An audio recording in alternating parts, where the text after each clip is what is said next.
Câmeras presentes em locais públicos e privados conseguem registrar a circulação das pessoas e suas ações. Mas depois de gravadas, as imagens perdem a qualidade. Por isso, a polícia científica buscou instrumentos específicos para obter o máximo de certeza nos flagrantes captados. A gente vai fazer o confronto das imagens com as imagens do suspeito, ou então a gente vai gerar, através das imagens, pessoas, indícios que levam a polícia a descobrir quem são as pessoas que cometeram o crime. A gente vai recolher, ver as imagens, melhorá-las e tirar dessas imagens os suspeitos. Minas é um dos poucos estados brasileiros a contar com este avançado sistema de tratamento de imagens. Um tipo de perícia que, contando com a constante evolução tecnológica, ganhou mais precisão. Esse programa, atualmente, a gente está usando mais para laudos mais detalhistas. Uma pessoa executando um crime e precisa de um tratamento facial maior, a gente usa esse programa. Quando precisa tentar identificar uma placa de um veículo, então esse é o programa ideal também. Em vez de eu trabalhar na imagem do vídeo todinho, eu posso trabalhar só no pedaço que realmente interessa, tem interesse significativo para a investigação. É só esse pedaço. Isso vai me dar agilidade no tempo e na qualidade do serviço. Na ausência de imagens, a voz também pode servir de indício. 90% das modalidades de crime que chegam para que seja feita a identificação de locutor estão ligados a tráfico de drogas. Esses 10% que ficam faltando se distribuem entre alguns sequestros, ameaças, crimes do tipo corrupção, coisas do gênero. Geralmente, elas advêm de gravações de grampos telefônicos, né, de escutas telefônicas, devidamente autorizadas pelos juízes. Como comparação, o especialista usa o padrão de voz coletado com a permissão do suspeito durante um depoimento. Vamos agora dar uma demonstração de como é o trabalho. Vou começar o curso amanhã. Você conversou com ela? Então, no caso desse teste, a gente conseguiu avaliar quais características da minha voz. Bom, a gente retirou aqui duração de fonema do S, a velocidade de fala, ou seja, quantas sílabas você fala por milissegundo, né, num período de tempo. E nós avaliamos também a intensidade do seu R. Poderíamos avaliar também a melodia. O resultado é conclusivo e a prova de fraudes por parte dos criminosos. Normalmente, eles tentam simular um outro hábito linguístico, uma voz mais aguda, mais grave, fala mais rápido, mais lento, mais nasal, menos nasal, né, mais fanho. Mas isso não interfere, não prejudica a análise. Então tudo isso já é determinante para um juiz, por exemplo? Sim. São equipamentos que estão sendo desenvolvidos para o engrandecimento realmente do trabalho pericial. E a tendência é que novos equipamentos surjam e o trabalho fique cada dia mais sofisticado. E o que é mais importante, cada vez mais confiável. Porque são equipamentos de alta resolução que não deixam dúvidas com relação ao resultado que eles apresentam.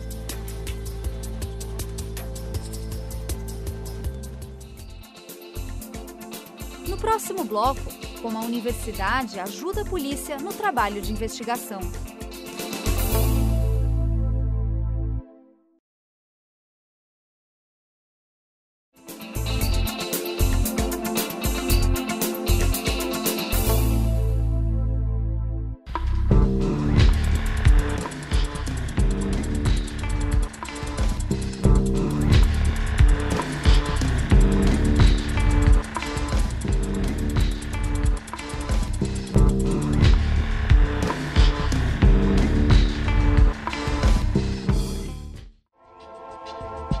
Universidade Federal de Viçosa, campo fértil para a geração de conhecimento.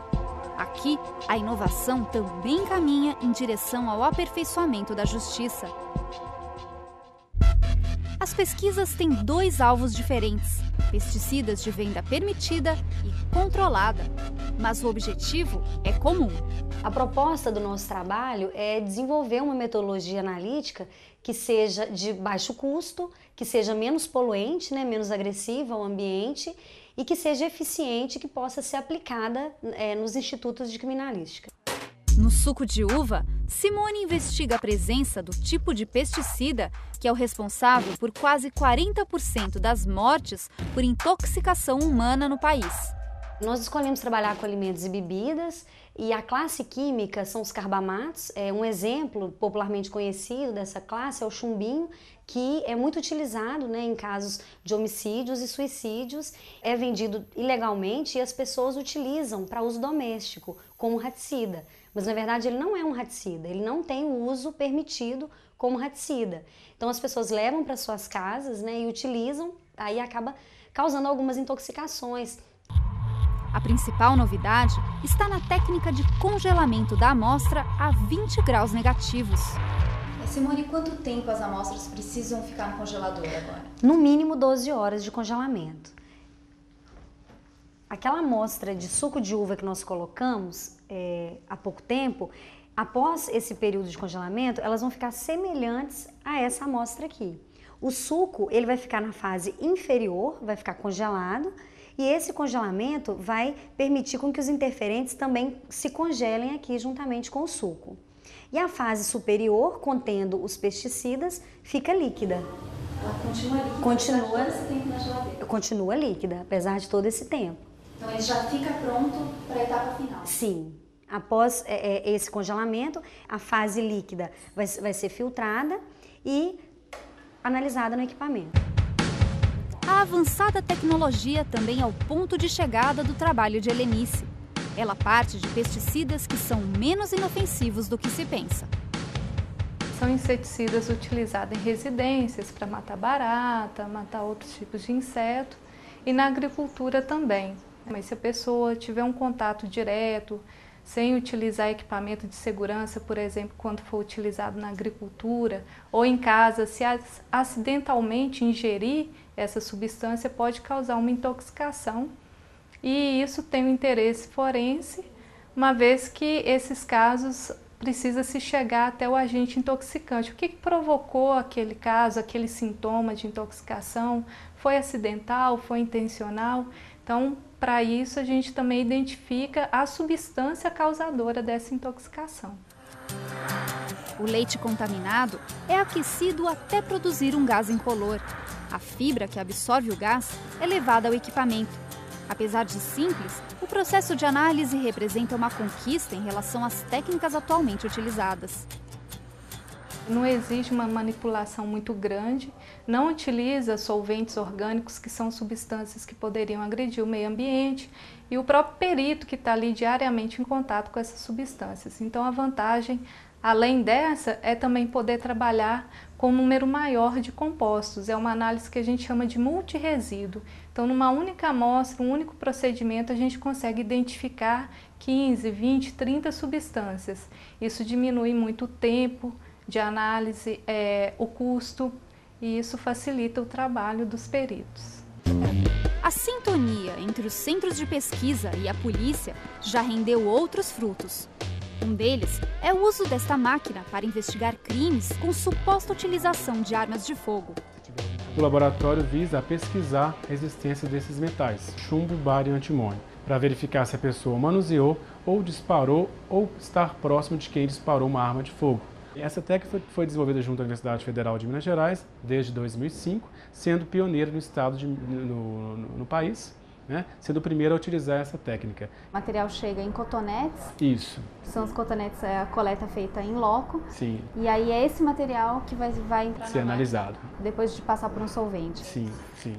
E também tem roupas, tem todo tipo de material. Esses vestígios, esses resíduos, eles podem estar em qualquer anteparo, seja nas mãos, seja no veículo, seja num piso, seja nas vestes, né? Hoje em dia já se pesquisa até a existência desses vestígios, né, em secreções nasais. Não são raros os crimes que envolvem o consumo de substâncias tóxicas. Em média, este laboratório do Instituto de Criminalística recebe, por mês, 130 quilos de maconha e cocaína, além de drogas sintéticas e inalantes apreendidos em todo o estado.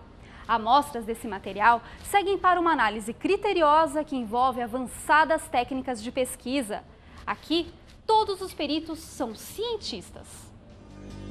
Para não restar dúvidas sobre a composição de um tipo de droga, é necessário um teste automatizado. Esse é um ponto interessante dessa máquina, uma vez que ela conta com uma biblioteca de cerca de 200 mil substâncias químicas.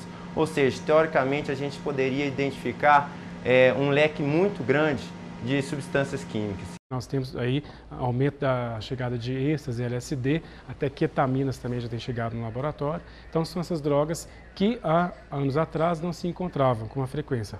A partir de 2002 começaram a surgir, né, essas drogas sintéticas, que hoje é um desafio, né, torna-se um desafio para a área forense. A ciência e a tecnologia são hoje importantes aliados da polícia para desvendar diversos tipos de crimes. Um trabalho que nem sempre pode acabar com a dor das vítimas ou das famílias, mas traz alívio para a incerteza e ainda esperança de que um dia a justiça possa ser feita. Douglas, ele sumiu, ele saiu de casa no dia 4 de março, por volta de 6h40 da manhã, para fazer um jogo em São José da Lapa, né, pela Vila Olímpica Atlético Mineiro. Foi quando a última vez que alguém me deu notícia dele vivo foi ali. Depois disso, nunca mais eu soube notícia dele, a não ser a procura, né? E aí foi, durante 679 dias. Isso dá 22 meses e 4 dias. E essa rotina de sair com panfletos era diária? Era diária.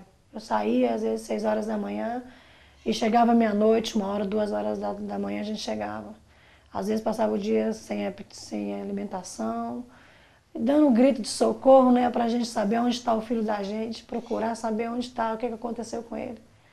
E a gente encontrar somente as ossadas dele, né, somente os restos mortais dele. Então, para mim foi doído, não era a forma que eu queria ter encontrado ele, mas... O caso chocou o país.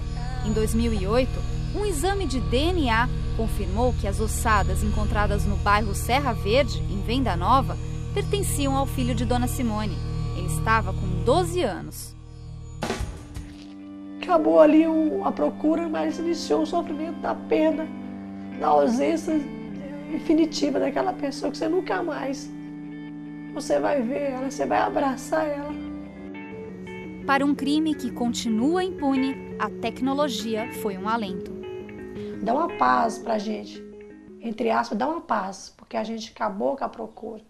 Por mais que a saudade fica, a dor da perda fica, mas pelo menos a gente pelo menos acaba com aquele sofrimento de sair, de estar procurando na multidão, nas esquinas, debaixo do viaduto, entendeu? Acabou.